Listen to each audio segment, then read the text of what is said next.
How you doing? Thanks for joining me. I wanted to do a quick little top 10 list of super speedway drivers. I almost said restrictor plate again.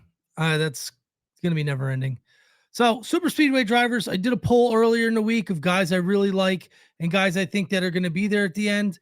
This is a race that you got to get lucky. So, it's like playing darts, honestly. So, try to be educated with who you pick leading in, but you also got to get extremely lucky too. Meaning luck, we're going to start for number 10, Kyle Busch. He's got 2 wins and 15 top fives at Daytona and Talladega, but he has terrible luck. I mean, he always seems like he's in the big one. Is this the year that he stays out of it? He's usually up front.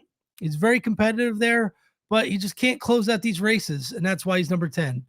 Number 9, a lot of people might jump on me for this one, but I'm going to go Austin Cindric. I know he's only got 1 win on plate races, but in 1 year, he's got 1 win and 2 top fives, and he finished third at Atlanta. I know it's not a super speedway, but it's kind of the same package. I'm going to go with him here.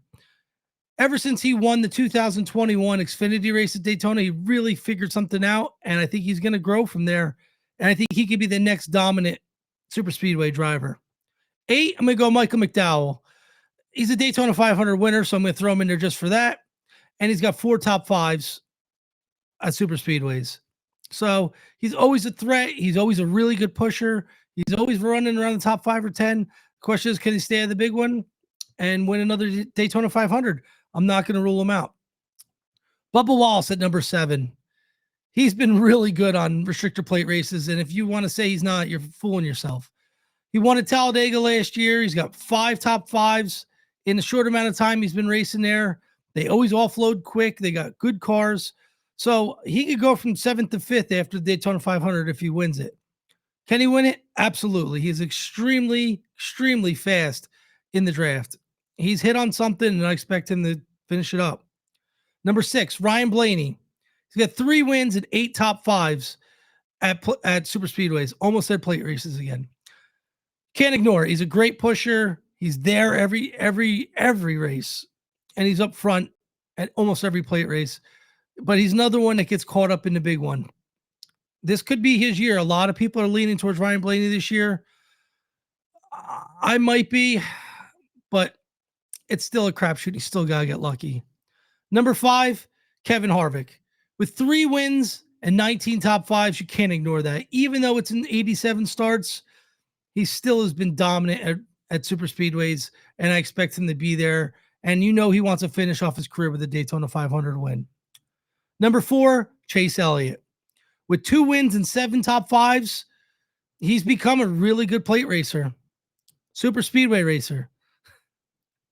Last year, he won at Atlanta, which really showed a lot of improvement from him.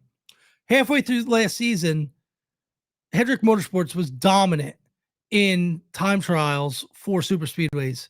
Halfway through last season, they made a change to their setup, and those cars raced so much better since then. I'm not so sure what they did, but whatever change they did, it worked. Chase Elliott, when he qualified, I think it was 17th, they asked him, "Are you afraid you're a little slower?" He goes, "No, the car feels like it's more in the track, and I like the feel." He went on to win Atlanta since then, and I look for him to be extremely competitive in the Daytona 500 this year. Number 3, Joey Logano. 4 wins, 15 top fives. Say no more. Those are pretty dominant stats. He's always up front. He's an extremely good pusher, and he works really well with the Ford cars. Can he win another Daytona 500? Absolutely. Number 2, Brad Keselowski. With 9 wins and 12 top fives, only one of those wins is in Daytona. He dominates at Talladega. Can he finish it off and finally get that 500 win? I don't know. He can't race desperate. He can't be slamming people. He's got to be patient, and he could win. He's got a super fast car there. He's a great plate racer, but his desperation last year cost him that race. I'm pretty sure he had the fastest car last year at Daytona. He won one of the duels. Buescher had a really fast car. He won the other duel. RFK has a lot of speed at these plate races, but he's got to be patient. He's getting desperate. Desperation at a restrictor plate super speedway is not ideal. You can't be Recky Stenhouse. You can't be plowing into guys. You got to wait, and that's something he's been unwilling to do. So if he takes a different approach, he could very well be a Daytona 500 champion this year. Number 1, Everybody should know this. Denny Hamlin, 5 wins, 21 top fives. He's led over 1,000 laps on restrictor plate tracks. It's obvious why he's number one. Can he win another Daytona? Absolutely. Especially the way Joe Gibbs Racing came out last week at the Clash. It shows that they prepared like hell this winter. And I expect a big year from Joe Gibbs Racing now. That showed a lot what they did last week, especially what they came from last year. So be ready to see Joe Gibbs and that team hanging a lot of flags in that garage this year. I know that's something he wants to do for his son, and it's gonna be a good year for Joe Gibbs Racing. I really do believe, and this could be another way to start the season off in a killer fashion. So, thanks for joining me. Hope you liked it. I know there's gonna be some criticism about to who's where, but that's the fun in it. So let's see what you guys think. Like and subscribe. Thanks for joining me. Have a great day.